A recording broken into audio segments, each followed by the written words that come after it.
மக்களுக்கானவர்கள். ஒரு தவறு நடக்கப் போகின்றது என்பதை முன்கூட்டியே தெரிந்ததை கண்டிக்கக்கூடிய பொறுப்பும் கடமையும் அதிகாரமும் உங்கள் கையிலே இருக்கின்றது. ரோட்டிலே நடந்து போகின்ற ஒருவனை தனி மனிதன் மறிக்க முடியாது. ஒரு காவல்துறை அதிகாரி மறித்து அவனை விசாரணை செய்யலாம். அந்த அதிகாரமும் உரிமையும் உங்களுக்கு இருக்கின்றது. ஆனால் அடிக்க முடியாது.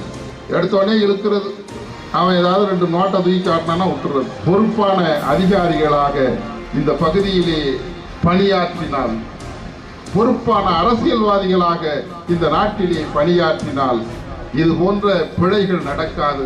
இந்த குற்றங்களை எல்லாம் களைவதற்கு மக்கள் விழித்தெழ வேண்டும். அரசின் மீது கண்டனத்தை நாம் தமிழர் கட்சியுடைய சார்பாக தெரிவித்து, இனிமேல் தமிழகம் மட்டுமல்லாமல் இந்தியா முழுவதும் மட்டுமல்லாமல் உலகம் முழுவதற்கும் இது போன்ற இழிவான பழி சொல்லக்கூடிய செயல்கள் நடக்கக்கூடாது என்று மக்கள் முடிவெடுக்க வேண்டும் என்று